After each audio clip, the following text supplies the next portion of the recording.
Good afternoon, and welcome to World in 5, your trusted source for comprehensive coverage of today's most pressing events. I'm very aware that I could wake up tomorrow and my job could be gone, says Jess Helland.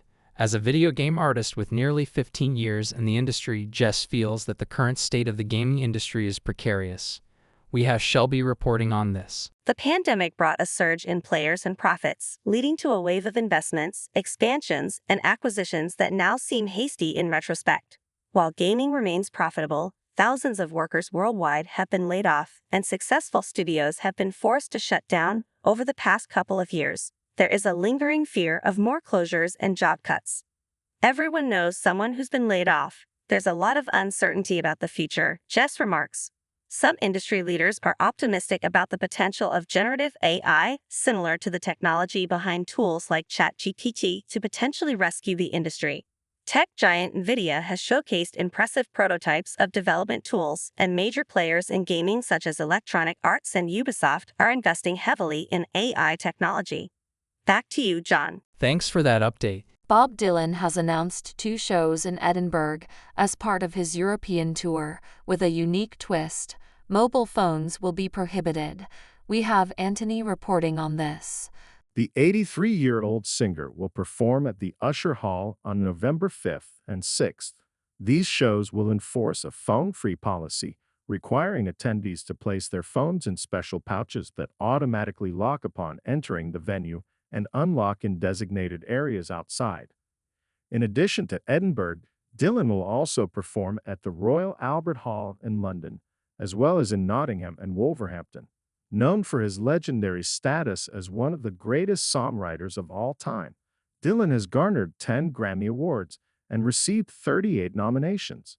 He has achieved 6 UK top 10 singles and 9 UK number 1 albums throughout his illustrious career. Back to you, Bella. Thanks for that update.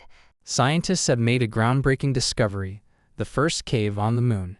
This cave, at least 100 meters deep, is being hailed as a potential site for humans to establish a permanent base.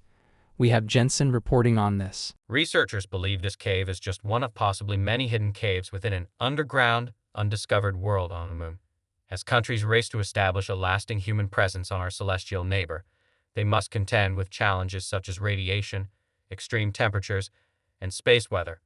Helen Sharman, the first British astronaut to travel to space, commented to BBC News that the newly found cave appears promising for a lunar base. She suggested that humans could potentially inhabit these lunar pits within the next 20 to 30 years. However, accessing this deep cave may require astronauts to descend using abseiling techniques and possibly rely on jetpacks or a lift to ascend. The cave was discovered by Lorenzo Brazzone and Leonardo Carrere from the University of Trento in Italy. They used radar to explore the opening of a pit located on a rocky plain known as Mare Tranquillitatis. This area is notable as the landing site of Apollo 11 in 1969 and is visible from Earth. Back to you, John. Thanks for that update. In 1969, Apollo 11 made history by launching the first men to land on the moon. In the months leading up to this monumental mission, NASA rigorously prepared the crew through exhaustive simulations. We have Alana reporting on this. BBC's John Perry, describing his experience in August 1968 at NASA's Space Research Center in California, noted the cramped conditions and uncomfortable couches inside the Apollo space capsule simulator. Despite the discomfort, he acknowledged that in space, gravity's absence made such physical discomfort negligible. BBC Tomorrow's World visited NASA to observe how the agency was investing significant resources and effort to replicate the sights, sounds, and experiences the Apollo 11 astronauts would encounter in space. President John F. Kennedy had set this ambitious goal in 1962, committing the United States to landing a man on the moon and safely returning him to Earth.